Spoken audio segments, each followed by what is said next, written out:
Калп айтуу бул физиологиялык стресс. Андыктан калп айтып жаткан адамда стресске тиешелүү көрүнүштөр кезигет. Калп айтып баштаганда денесин чыңалган абалда бекем кармайт, колу буту аздан титирейт, көзгө тике карайт, калпыма ишенип жатабы деп тиктейт. Оозу кымтыланат, демин ичине катат, дем алуусу, жүрөгүнүн кагышы күчөйт, колу тердейт, оозун жабат, мурдун кармалайт.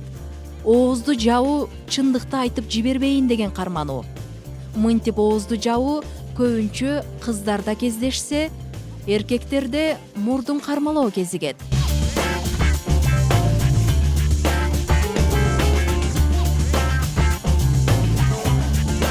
Бети асимметриялык абалга айланат. Мисалы, калп күлгөндө ооздун бир жагы көтөрүлүп, бир жагы жөн тургандай болот. Чындыкты сүйлөгөнүбүздө жүзүбүз ачык, күлгөнүбүздө оозубуз толук ачылып, симметриялык абалда болот. Ооз көз тегерегинде бырыштар билинет. Ал эми калп айткан убакта ооздун жана көздүн тегерегиндеги бырыштар билине бербейт. Бир ийини көтөрүлөт, оңбу же солбу айырмасы жок. Чындыкты айтканда ийин көтөрүлбөйт. Моюнун кармалайт, муштуму түйүлөт. Чындыкты айтканда дене бош болуп, алакандар ачык, жазылган абалда болот. Калп айткан учурда башы ары-бери кыймылдашы мүмкүн. Сүйлөп жатканда көзү сол тарапты, өйдө ылдый карайт. Чын айтканыбызда көзүбүз оң тарапты караса, калп айтканда сол тарапты карайт. Буту учкаштырылган, же колу айкалыштырылган, же эки абал тең күтүлөт. Үнү көтөрүлөт, калпына ишендирүү үчүн. Ал эми чындыкты айтканда үнүбүз калыптагыдай болот.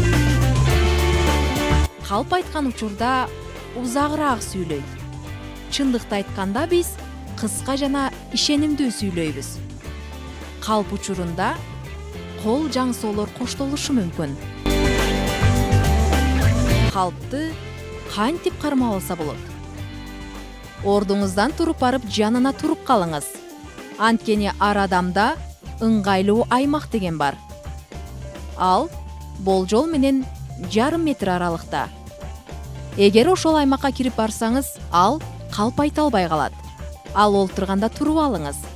Калп айткан адамды өйдөдөн караганда, ал өзүн коргоо функциясын жогото түшөт да, сөздөрү үзүлүп, мукактана баштайт. Айтканын кайра артка түрүп айттырыңыз. Ушул учурда алар жаңылышып, калп ачыкка чыга баштайт. Калп кичине жана зыянсыз болсо бир жөн. Ал эми башкаларга зыян алып келүүчү калптардан кармануу зарыл. Анткени сиздин айткан калптан бирөөлөрдүн аброю түшүп калуусу же жашоосунда терс бурулуш болуп кетиши толук ыктымал. Андыктан калп айтуудан ар дайым качыңыз. Самара Халилова, Манас Мусаев, Ынтымак, Позитив программасы.